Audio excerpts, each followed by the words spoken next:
പ്രിയപ്പെട്ട കുട്ടികളെ, നിങ്ങളുടെ നാലാമത്തെ പാഠമായ വിസ്മയലോകം വിരൽത്തുമ്പിൽ എന്ന പാഠഭാഗത്തിലെ മൂന്നാമത്തെ വീഡിയോ ആണിത്. പത്രങ്ങൾ, മാസികകൾ തുടങ്ങിയവയൊക്കെ നിരീക്ഷിച്ചാൽ നിങ്ങൾക്ക് സ്ഥാപനങ്ങളുടെയും പത്രങ്ങളുടെയും വ്യക്തികളുടെയൊക്കെ വെബ് വിലാസങ്ങൾ കാണാൻ വേണ്ടി കഴിയും. ഇപ്പോൾ കേരള ഗവൺമെൻറ്റിൻ്റെ വെബ്സൈറ്റിൻ്റെ വിലാസം നിങ്ങളോട് പറഞ്ഞിട്ടുണ്ട്. www.kerala.gov.in എന്നാണ്. വെബ്സൈറ്റ് അഡ്രസ്സ് എല്ലായ്പ്പോഴും തുടങ്ങുന്നത് www. എന്നാണ്. എന്താണ് ഈ 3 ഡബ്ല്യുകൾ? www എന്ന് പറയുന്നത് ഒരു ഷോർട്ട് ഫോം ആണ്. World wide web. ഇതാണ് 3 ഡബ്ല്യു. എന്താണ് ഈ വേൾഡ് വൈഡ് വെബ്? ഇൻ്റർനെറ്റിലൂടെ വിവരവിനിമയം സാധ്യമാക്കുന്ന വളരെ പ്രധാനപ്പെട്ട ഒരു സേവനമാണ് വേൾഡ് വൈഡ് വെബ്.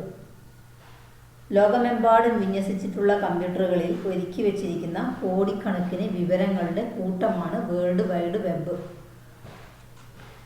ഈ വേൾഡ് വൈഡ് വെബിൽ ലേഖനങ്ങളും ചിത്രങ്ങളും ചലച്ചിത്രങ്ങളും ശബ്ദങ്ങളും തുടങ്ങി കോടിക്കണക്കിന് വിവരങ്ങൾ വെബ് പേജുകളിലായി പരസ്പരം ബന്ധിപ്പിച്ചിട്ടും അല്ലാതെയും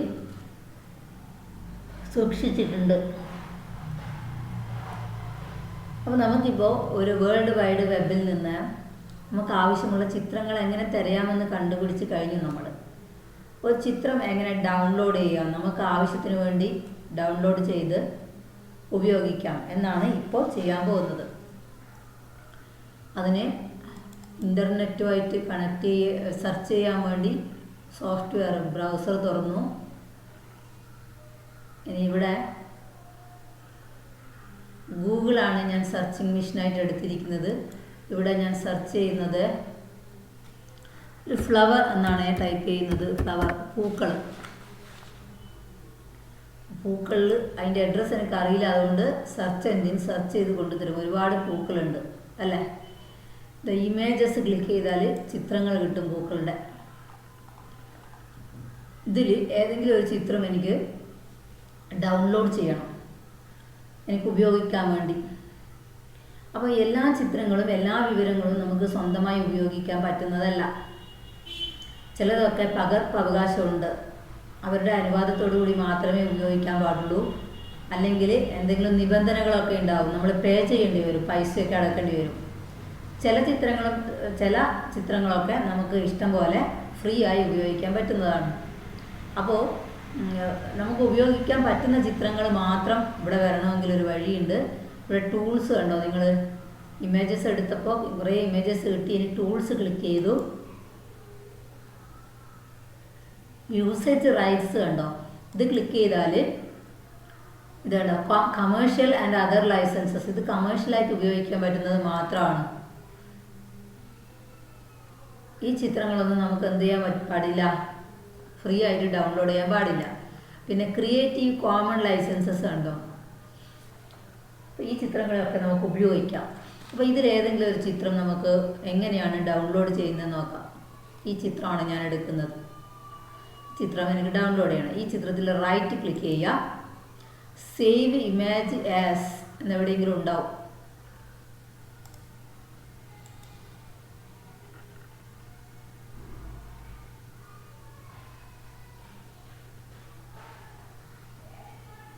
സേവ് ഇമേജ് ആസ് കണ്ടോ? ഇത് ക്ലിക്ക് ചെയ്യുക. എന്നിട്ട് ഇവിടെ എന്ത് ചെയ്യണം? JPEG എന്ന് വന്നതുണ്ടോ? അതെന്ത് ഫയലായതുകൊണ്ടാണ്? ചിത്ര ഫയലായതുകൊണ്ട് വരുന്നതാണ്, ഓട്ടോമാറ്റിക്കായി വരുന്നതാണ്. ഇതിൻ്റെ ഒരു പേര് കൊടുക്കണം അല്ലേ? നമുക്ക് മനസ്സിലാക്കണ്ടേ ഏത് ചിത്രമാണ്? ഞാൻ ഫ്ലവർ എന്ന് തന്നെയാണ് ഇവിടെ പേര് കൊടുക്കുന്നത്. എന്നിട്ട് സേവ് കൊടുക്കണം. എവിടെ സേവ് ചെയ്യണമെന്ന് കാണിച്ചു കൊടുക്കണം. ഡെസ്ക് ടോപ്പിലാണ് ഞാനിപ്പോൾ സേവ് ചെയ്യുന്നത്. ഡെസ്ക് ടോപ്പിൽ എൻ്റെ ഒരു ഫോൾഡർ ഉണ്ട്. ഇവിടെ കണ്ടോ? SSSS എന്ന് പറഞ്ഞൊരു ഫോൾഡർ ഉണ്ട്. ഞാൻ ക്രിയേറ്റ് ചെയ്തിട്ട് ആ ഫോൾഡറിൽ സേവ് കൊടുക്കുകയാണ്. ഇപ്പോൾ സേവായി. നമുക്കിനി നോക്കാം അവിടെ ഫോൾഡറിൽ വന്നിട്ടുണ്ടോ എന്ന് നോക്കാം. ഇത് ഡെസ്ക് ടോപ്പാണിത്. എൻ്റെ ഫോൾഡർ കണ്ടോ? SSS എന്ന ഫോൾഡർ. ഇത് ഓപ്പൺ ചെയ്ത് നോക്കുക. ഇവിടെ കണ്ടോ വന്നത് കണ്ടോ? ആ പിക്ചർ ഇവിടെ എത്തിയിട്ടുണ്ട്. ഇങ്ങനെ നമുക്ക് ആവശ്യമുള്ള പിക്ചറുകൾ ഇൻ്റർനെറ്റിൽ പോയി ഡൗൺലോഡ് ചെയ്ത് ഉപയോഗിക്കാം. ഇനി ഇൻ്റർനെറ്റിൽ നമ്മളിപ്പോൾ സാധാരണ ഒരു വാക്കിൻ്റെ അർത്ഥം അറിയണമെങ്കിൽ ഡിക്ഷണറി പരിശോധിക്കുകയാണ് ചെയ്യുക. എന്നാൽ ഇൻ്റർനെറ്റിൽ തന്നെ നമുക്ക് ഡിക്ഷണറികളുണ്ട്. അത് നമുക്ക് നോക്കാം. ഒരു ഡിക്ഷണറിയാണ് ഓളം. ഓളം എന്ന് പറയുന്ന ഒരു ഡിക്ഷണറി ഉണ്ട്. ഗൂഗിൾ വെച്ചിട്ട് ഞാൻ സെർച്ച് ചെയ്ത് നോക്കുകയാണേ. അതിൻ്റെ അഡ്രസ്സ് എനിക്ക് അറിയില്ല എന്ന് വിചാരിച്ചു. അപ്പോൾ എളുപ്പത്തിന് വേണ്ടി ഓളം എന്ന് ഞാൻ ടൈപ്പ് ചെയ്തു. അപ്പോൾ ഓളം വന്നാണ്ട് മേലെ ഓളം.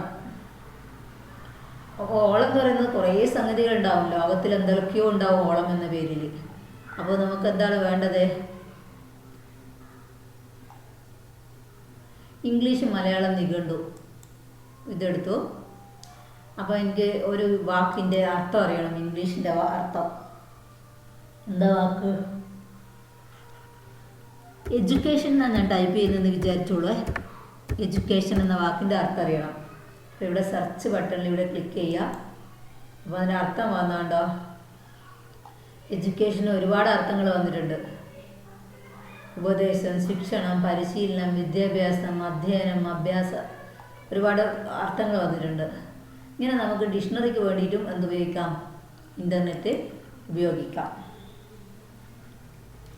ഇൻ്റർനെറ്റിൻ്റെ പിതാവായിട്ട് അറിയപ്പെടുന്നത് ആർപ്പാനെറ്റ് പദ്ധതിയുടെ ഡയറക്ടറായിരുന്ന വിൻഡൻ സർഫാണ്. കുറേ ശാസ്ത്രജ്ഞന്മാരെ കുറിച്ചിട്ട്, IT-യിലെ ശാസ്ത്രജ്ഞന്മാരെ കുറിച്ചിട്ടുള്ള ചിത്രങ്ങളും അവരുടെ വിവരങ്ങളും നിങ്ങൾ ടെക്സ്റ്റ് ബുക്കിലുണ്ട്. അത് നിങ്ങൾ മനസ്സിലാക്കുക. ഇനി എല്ലാ സംഗതികളും ഉപയോഗിക്കുമ്പം അതിന് നമുക്കെന്താണ്, നമ്മൾ ചില കാര്യങ്ങളൊക്കെ സൂക്ഷിച്ചിരിക്കേണ്ടതുണ്ട്. അപ്പോൾ ഇൻ്റർനെറ്റ് എന്ന് പറയുന്നത് ഒരുപാട് ആവശ്യങ്ങൾക്ക് നമുക്ക് ഉപയോഗിക്കാം. ബാങ്ക് ഇടപാടുകൾ നടത്താൻ വേണ്ടിയിട്ട്, വാർത്തകൾ അറിയാൻ, ടിക്കറ്റ് ബുക്ക് ചെയ്യാൻ, ട്രെയിനും ബസ്സിൻ്റെയും സമയവിവരങ്ങൾ അറിയാൻ. ഇപ്പോൾ എവിടെയെങ്കിലും ഒരു അറിഞ്ഞുകൂടാത്ത സ്ഥലത്തേക്ക് യാത്ര പോവുകയാണെങ്കിൽ നമുക്ക് ആരോട് ചോദിക്കേണ്ടതില്ല. നമ്മുടെ ഇൻ്റർനെറ്റ് സെർച്ച് ചെയ്ത് കഴിഞ്ഞാൽ അത് നമ്മുടെ മൊബൈലിൽ തന്നെ അതിൻ്റെ വഴി കാണിക്കും.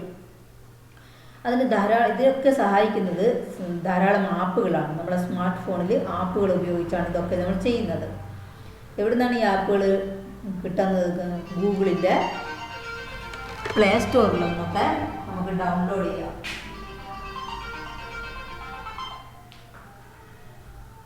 അങ്ങനെ നമുക്ക് ഈ സേവനങ്ങളൊക്കെ ഉപയോഗിക്കാം. ഇനിയുള്ള കാലത്ത് ഇനിയും പുതിയ പുതിയ കണ്ടുപിടുത്തങ്ങളൊക്കെ നടക്കാനുണ്ട്.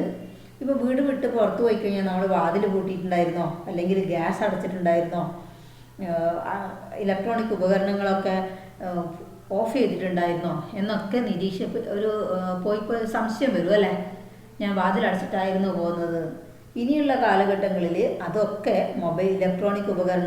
വീട്ടിലുള്ള ഇലക്ട്രോണിക് ഉപകരണം സൂക്ഷിക്കുന്ന ഒരു കാലത്തിലേക്ക്, ശ്രദ്ധിക്കുന്ന ഒരു കാലത്തിലേക്കാണ് നമ്മൾ പോയിക്കൊണ്ടിരിക്കുന്നത്.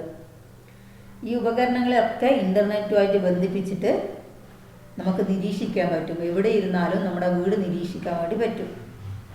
ഇങ്ങനെ നിയന്ത്രിക്കുന്നതിനെയാണ്, ഉപകരണങ്ങളെ ഇൻ്റർനെറ്റുമായി ബന്ധിപ്പിച്ച് നിയന്ത്രിക്കുകയും ചെയ്യുന്നതിനെയാണ് ഇൻ്റർനെറ്റ് ഓഫ് തിങ്സ്, IoT എന്നതുകൊണ്ട് അർത്ഥമാക്കുന്നത്. ഇത്രയും സൗകര്യങ്ങളൊക്കെ നമുക്കുണ്ട്. ഇനി ഭാവിയിലും പുതിയ പുതിയ സൗകര്യങ്ങൾ വരാനിരിക്കുന്നു. പക്ഷേ ഇൻ്റർനെറ്റ് ഉപയോഗിക്കുമ്പോൾ നമ്മൾ ശ്രദ്ധിക്കേണ്ട ഒരുപാട് കാര്യങ്ങളുണ്ട്. എന്തൊക്കെയാണ്? ഇൻ്റർനെറ്റ് മാത്രമല്ല, ഇതുപോലെയുള്ള ഉപകരണങ്ങളൊക്കെ ഉപയോഗിക്കുമ്പോൾ, വാഹനം ഓടിക്കുമ്പോൾ ഫോൺ ഉപയോഗിക്കാൻ പാടില്ല. അപകടങ്ങൾ ക്ഷണിച്ചു വരുത്തും. പിന്നെ മറ്റുള്ള ആളുകളുടെ അവരെ അപകീർത്തിപ്പെടുത്തുന്നതോ അവർക്ക് മോശമായി വരുന്ന തരത്തിലുള്ള വാർത്തകളോ ചിത്രങ്ങളോ ഒക്കെ പ്രചരിപ്പിക്കുന്നത് കുറ്റകരമാണ്.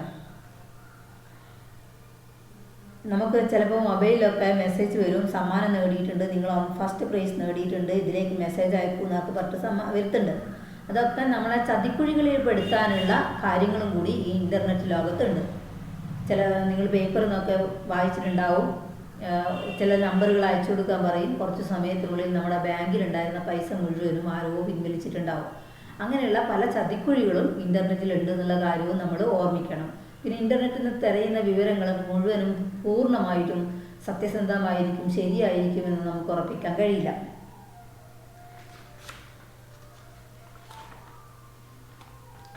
സൈബർ ലോകം എന്ന് പറയുന്നത് കമ്പ്യൂട്ടർ, ഇൻ്റർനെറ്റ്, മൊബൈൽ ഫോണ് തുടങ്ങിയ കാര്യങ്ങളൊക്കെ ഉൾക്കൊള്ളിച്ചിട്ടുള്ള പ്രവർത്തന മേഖലയാണ് സൈബർ ലോകം.